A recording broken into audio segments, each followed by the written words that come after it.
மக்களே, அண்ணா நகர் டவர் பார்க்குக்கு பக்கத்துல வள்ளியம்மாள் காலேஜ்க்கு ஆப்போசிட்ல ஓப்பன் ஆயிருக்கிறது தான் இந்த பிரஹதி பியூர் வெஜ் ரெஸ்டாரண்ட். நாங்க இங்க பிரேக்ஃபாஸ்ட்க்கு தான் போயிருந்தோம். இப்பதான் இந்த ராமன்லாம் ட்ரெண்டா இருக்குல்ல.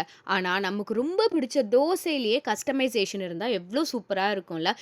இங்க வந்து நீங்க ஒரு 4 டைப்ஸ் ஆஃப் மாவு, அதில டாப்பிங்ஸு, கீ, நல்லெண்ணெய் என்ன வேணுமோ எல்லாமே கஸ்டமைஸ் பண்ணி வாங்கிக்கலாம். எனக்கு வந்து எப்போதுமே இந்த காம்போ மெனு மேல ரொம்ப ஒரு ஆர்வம் ஜாஸ்தி. ஏன்னா எல்லாத்துலயும் கொஞ்சம் கொஞ்சம் ட்ரை பண்ணலாம்ல.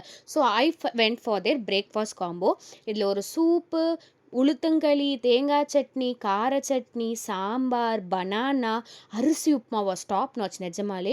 அப்புறம் 2 ராகி தோசையோட குடுத்துருந்தாங்க. சுண்டல மறந்துட்டாங்க. நம்ம தான் சோறுனாலே கொந்தளிப்போமே. திருப்பி சுண்டல கேட்டு வாங்கி சாப்பிட ட்ரை பண்ணோம். உளுத்தங்களி வாஸ் வெரி குட். சூப்பரா இருந்தது. ஆனா சூப் மட்டும் ரொம்ப ஆறி போயிருந்தது. கேட்டக்கப்புறம் அவங்க கண்டிப்பா ரீப்ளேஸ் பண்ணி குடுத்தாங்க. அரிசி உப்புமா செம்மையா இருந்தது. அதுவும் அவங்க குடுத்த கார சட்னியோட தொட்டு சாப்பிடுறப்போ ரொம்ப சூப்பரா இருந்தது. கடைசியா அவங்களுடைய ராகி தோசை மேல வந்து ஆனியன், கேரட் போட்டு குடுத்துருந்தாங்க.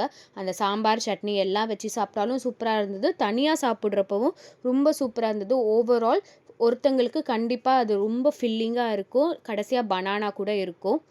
கிரிஷ் வந்து நெய் பொடி மசால் தோசை ஆர்டர் பண்ணியிருந்தான். மொறுமொறுன்னு சூப்பரா இருந்தது. பட் கொஞ்சம் காஸ்ட்லியா இருக்க மாரி தோணுச்சு. ஆனா அந்த டேஸ்ட்டுக்கு அது செம்ம ஒர்த்து.